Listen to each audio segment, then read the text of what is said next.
Everybody had a guy like Miguel Romero in their school when they were growing up. Miguel was the kid who laughed out loud if you missed a basket in gym. He was the kid who made you second guess raising your hand in class when you knew the answer. You remember that guy? Principal knew him. Security guards. You, your friends, everyone knew Miguel Romero. Yo, did you hear Miguel was in a gang fight over the weekend? Yo, Miguel beat up Lewis's dad. Word, hasn't he been suspended like 5 times? Yeah. Miguel was one of the bad kids. In my school, he was the bad kid. So imagine the dangerous electricity that filled the air. That afternoon, he came walking right toward me. Are you Brendyn? Yes. Brendyn Schneider? Your father's name is Ed Schneider? My dad? Miguel wanted to beat up me and my father? My dad's my father. My dad is Ed Schneider. He is my dad. He is my good dad. Thank you. And Miguel hugged me. Remember the tough guy hug? Reach around, 2 quick pats to the back. Yo, your father is a great man. You ever need anything, you got to let me know, okay? And he walked away. It's a good thing, too, because if Miguel would have stuck around waiting for an answer, he would have been standing there about 4 months. The most dangerous person on the planet. Jeffrey Dahmer, Boston Strangler, none of it mattered. Miguel Romero just offered me protection. And my dad was involved. Hey, Dad, good, come here, you can help me. My father was messing around with the TV again. This is a war that raged for decades. He handed me one of the aerials and outfitted the other aerial with this long, conical, tinfoil-shaped sock that stretched away from the TV, toward the wall, along the wall, around the window, and out into the hallway. Hey, Dad, how do you know Miguel Romero? Point the foil toward the kitchen. Dad, Miguel Romero, how do you know him? I never heard of him. Wait, you mean Miguel from my catechism class?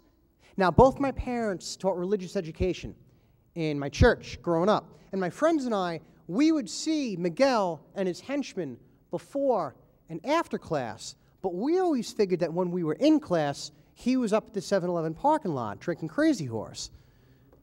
Dad, Miguel Romero has religion? Yeah, he's in my 8th grade confirmation class. I can't believe this. He came up to me before math today, patted me on the back and said that you were a good guy. Yeah, it's Miguel. He's a good kid. No, Dad. No, he's a bad kid. I mean, he gets suspended all the time. I'm surprised they even still let him into church. And I'll never forget how serious my dad got when I said that. He put down the aerial and he said,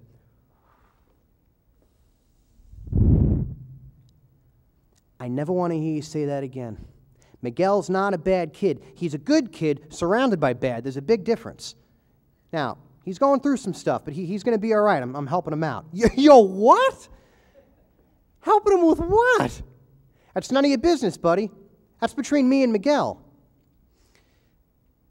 After years of watching kids get cut down by New York's most notorious, he was now receiving some kind of guidance from the same man who once told me that smoking helped him breathe better.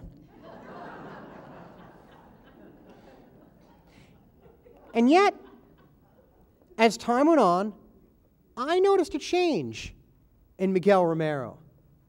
His clothes went from torn and baggy to the epitome of GQ smooth. And he was getting the crowd going at pep rallies and teaching salsa lessons after school. He was building a reputation that was so brilliant, it was eclipsing that madman from before. And every once in a while, over the years, I would ask my dad just how he and Miguel were connected, but I'd always hit that same brick wall. He'd say, how's Miguel doing? I'd smile, I'd tell him, I'd ask him how the two were connected, and that would be it. He would just say, good kid, and that would be the end of it. A few years after that initial meeting with Miguel, I see him walking down the hall, and I think to myself, now's my chance, right? Now's my chance. I don't have to go to my dad anymore. Now I can go to the source. I can ask Miguel. Hey, what's up, Miguel? Hey, what up, B? Hey, what's up, man? Listen, a few years ago, right, what did my 8th grade confirmation class, right? My dad was your teacher, and the bell rings. It's the end of the day, right? And you know what it's like. All the doors swing open, and we got sneakers squeaking across the hallway, and we got lockers slamming shut. I mean, the buses were going to leave. We all had to go. Never mind, Miguel. I'll talk to you later. And he turns and he runs down the hall. I mean, how can I ask him? How can I really ask him? I hardly knew the kid. Now flash forward to about, I don't know, it was about 2.5, 3 years ago. I'm cleaning out my closet, and I come across my high school yearbook. So, of course, you pick it up, you start thumbing through the pages, right? And I find a picture of Miguel. And it occurs to me that after all of those years, I still didn't know what happened between Miguel and my dad. So I called my father. Hey, Dad, you remember Miguel Romero? Never heard of him. Yeah, you do. He was in your 8th grade confirmation class. Oh, wow, Miguel. Yeah, Miguel Romero. Yeah, I remember him. Good kid. Yeah, see, Dad, he wasn't always a good kid. I mean, when I first knew him, he picked on a lot of my friends. Yeah, when he first came into my class, he was a real punk. Dad, you said it was just the opposite.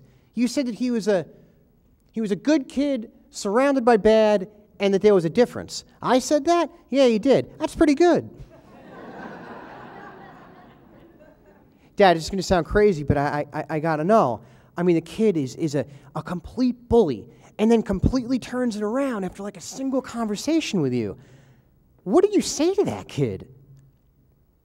And my dad was quiet on the phone. That kind of quiet you hear on the phone sometimes, it just stretches on, right? And after a couple seconds, he says to me, you know, it's been a little while. I can tell you what happened with Miguel. The kid comes into my class thinking he's hot stuff, right? I mean, he's mouthing off to me. He's bothering the other kids. I'm letting a lot of it go, but I'm watching him. First few classes, he's sitting with this girl. And then one night, they're on opposite ends of the room. She's trying to hide how upset she is, and he's still acting like a tough guy. Now, when you're that age, you break up over stupid stuff all the time. But something just wasn't right. So I had him stay after class. And after everyone leaves, I say to him, so what's going on, Miguel? Nothing? What's going on with you? Look, why don't you stop wasting my time? No, you look. You think I want to be here? My mother makes me come to this, so why don't you just step off? And that's when I walk over and close the door, and the kid's face drops, right? That class knew when I wasn't screwing around. That's not what I'm talking about, Miguel. What's going on between you and the girl? Nothing. Don't worry about it. It's none of your business. You know, you made it my business when you brought it in here. Yeah, whatever, pal. Can I go now? No. No, you can't. Look, you all right? You in some kind of trouble? What? I said, do you need some help? No. No, I don't need your help. I think you do. Look at me. Hey, I said, look at me. Is she pregnant? Is she pregnant?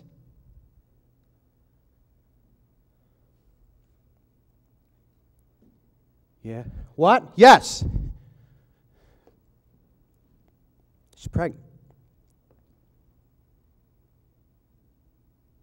Is it yours?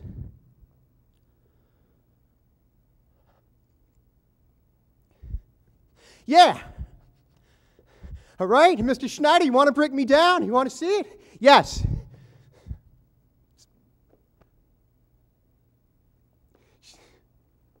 She's going to have a little baby. And you know what? Her father's going to kill me. She says she's going to tell him, and I swear to God he's going to kill me. You know where she lives? Yeah. Your father home? Nah, he don't live with us. All right, get your coat. No way. Come on, be a man. Where's the tough guy now? You know, all that jiving and high talk when it's easy. But when the chips are down, it's no way, and can I go now, and step off. Quit your crying, grab your coat, and let's go. Now first, we go to his house, talk to the mom.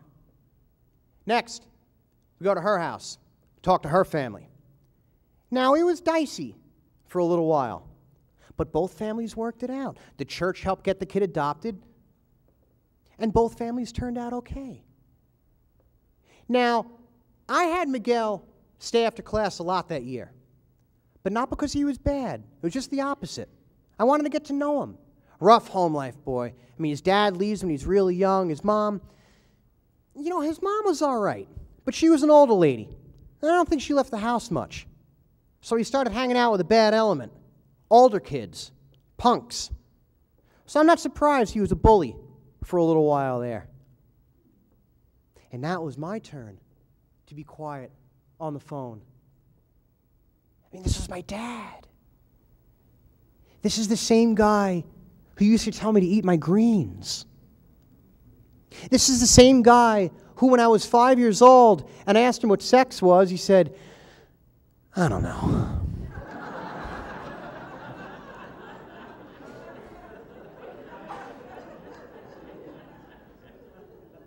You know, Dad, you saved that kid's life. Sure I did. Well, I helped.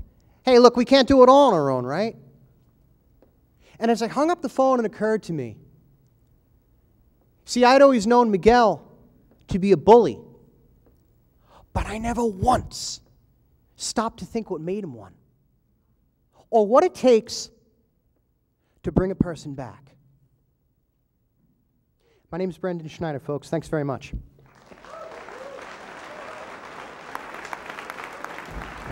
Thank you, baby.